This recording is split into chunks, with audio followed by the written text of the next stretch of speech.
No,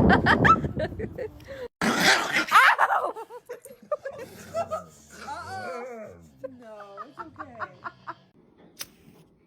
Through a painstaking process of trial and error, I found out what he likes. And it's really weird. Jim, come on. Bottom line is we need to get a dog for protection. Like if someone tried to break into our house, I'd want to make sure that they were immediately terrified.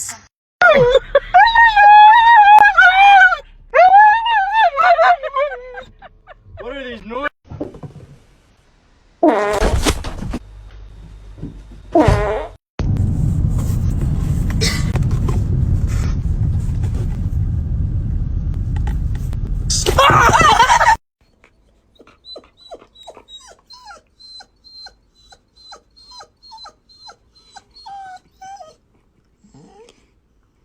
I'm so fucking sick of being goddamn fat!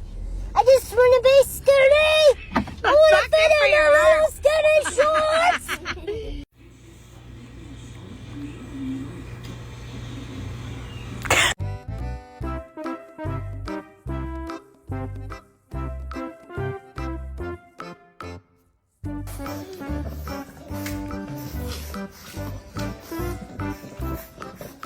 就舔着耳朵就。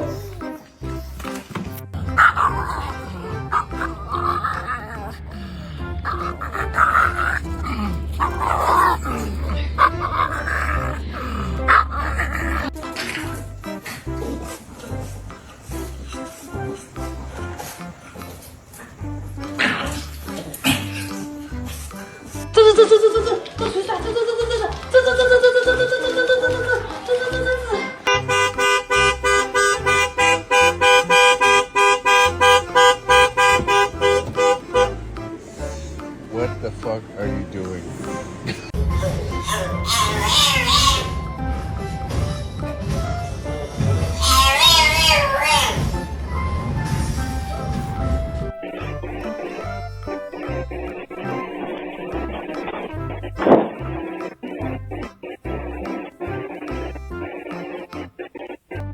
Are they making your chicken tenders? Chicken tendies.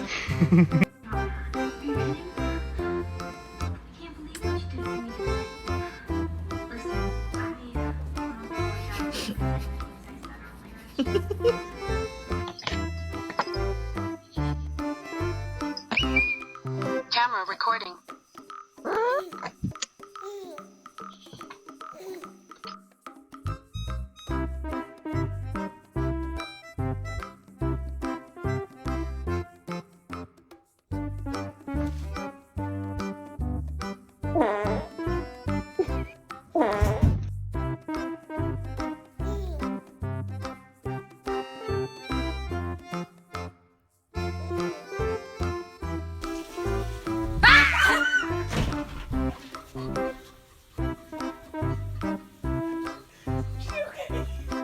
Duncan.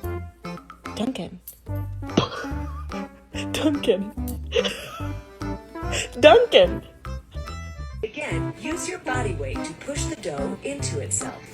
You might have to add a bit of flour until the dough is easier to work with, but don't overdo it or you'll throw off the balance. Oh, I have a question.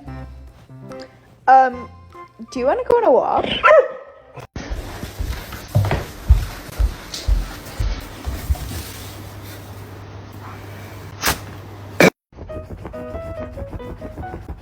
No, use both hands at the same time like this. And bounce. Yeah, no, you're still digging. Hey Daisy, you want some peanut butter? No? Alright, that's fine. I won't give it to you. Oh!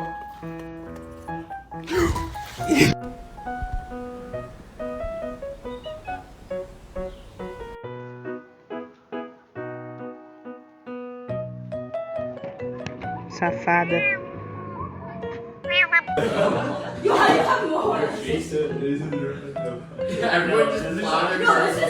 You're adopted. Yeah. You're not mine. You're adopted. Yeah. Yeah. There you go. But stand up. Stand up and punch. There you go. Good girl.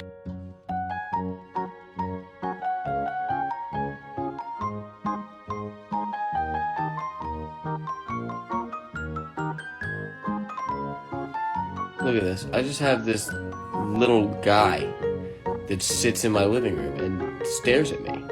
He just sits there and looks at me.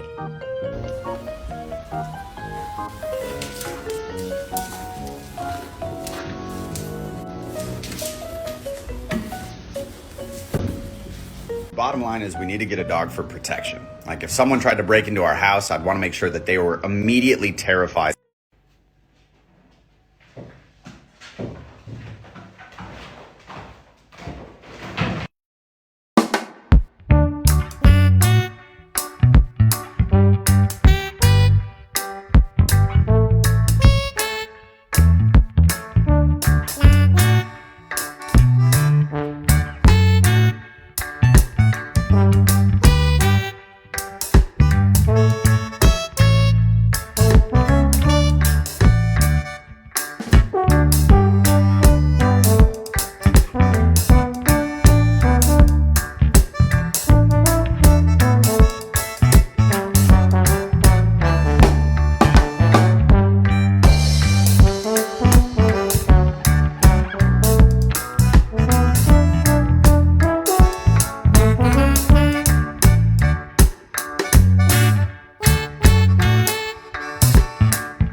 Dear my beloved audiences, today I want to tell you a story, which is called Bark at the Witching Hour. Nobody in Grimsby Lane liked midnight, except for the dog. His name was Sir Barks-a-Lot, knighted by himself, of course, and he was a scruffy, one-eyed terrier with a bark 3 times his size. He lived with an elderly woman named Mrs. Potts, who wore velvet capes and smelled like burned cinnamon and regret. She said she used to be a magician's assistant. People believed her, mainly because her tea kettle floated. Sir Barks-a-Lot was no ordinary dog. At exactly 12 a.m., every full moon, he would sit in the middle of the cobblestone street, throw his head back, and bark. But not a normal bark.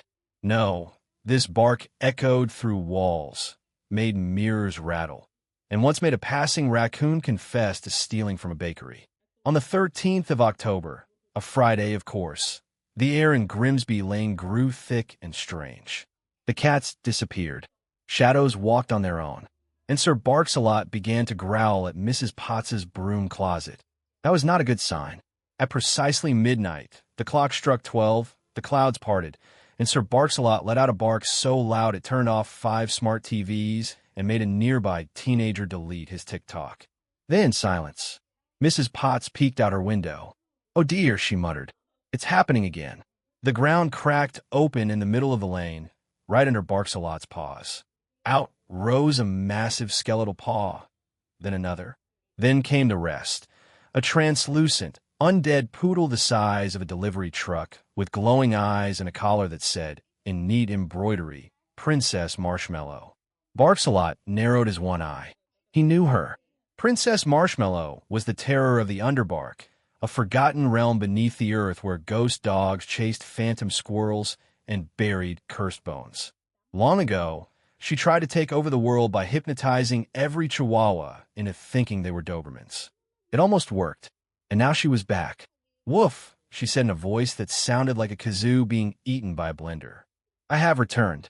Sir Barks-a-Lot responded with a bark so sharp, a nearby car alarm cried. "Sir Barks-a-Lot," Mrs. Potts shouted from her porch, now armed with a ladle. "Don't let her chew on reality again." Princess Marshmallow lunged. Barks-a-Lot dodged, spun in a perfect circle, and bit her spectral tail. A flash of purple fire shot through the sky. And then the ghost came. Dozens of ghost dogs, Beagles, bulldogs, and even a spectral corgi with wings floated out of the hole. They yipped in chorus, creating a horrifyingly adorable symphony of doom. One had a haunted tennis ball. It squeaked. The humans of Grimsby Lane peeked out, saw floating dogs, and promptly pretended they were dreaming. Princess Marshmallow pointed a paw. You had your chance, Barks-a-Lot. But now I return with an army. Arf! Barks-a-Lot barked, and from the alley came his team. There was Pickles the pug, who wore sunglasses at night and claimed to know karate. Mittens, a cat who thought she was a dog, identity is fluid, and Dennis, a dachshund who once swallowed a cursed amulet and hadn't stopped glowing since 2019. The clash began. Barks-a-Lot leaped on a marshmallow's back and yanked her ghost tail. Mittens launched herself from a garbage can and clawed the air dramatically. Pickles tried a flying kick and ended up in a hedge. Dennis barked in Morse code. Mrs. Potts, meanwhile, opened her spellbook and whispered incantations like Bad Dog and No Biscuit. The battle was chaotic. Ghost fur flew. One ghost beagle tried to possess a mailbox and got stuck. A Pomeranian summoned a mini whirlwind. Barks-a-Lot barked so hard it created an echo loop, knocking over 3 lampposts. And then, just as Marshmallow prepared her final apocalyptic growl, a portal opened. Out stepped the Great Dane of Destiny, a mythic hound 10 stories tall, glowing with starlight, wearing a collar made of Saturn's rings. Enough! The Dane barked, and time hiccuped. Everyone froze mid-action. Pickles was upside down. Marshmallow's mouth was mid-growl. Dennis glowed brighter. The Dane looked at Barks-a-Lot. You call? Sir Barks-a-Lot nodded. It was an ancient pact. If the world was in peril and the bark was righteous, the Dane would come. The Dane turned to Marshmallow. You're grounded. No, she howled as she was sucked back into the earth, along with her ghost army, and the crack sealed with a magical thump, like the lid of a very haunted Tupperware. Silence.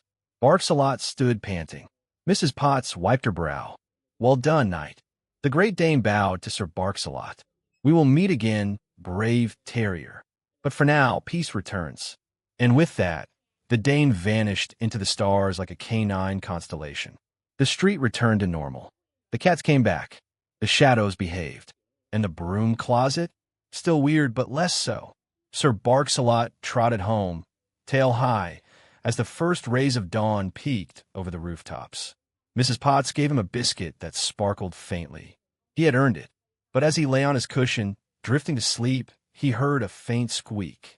Somewhere, deep underground, a haunted tennis ball had bounced, once more. If you like this video, please leave a like and a subscribe. It will really help our channel grow. But if you don't like it, then just skip it, and don't forget to check out our other videos. Thank you very much and goodbye.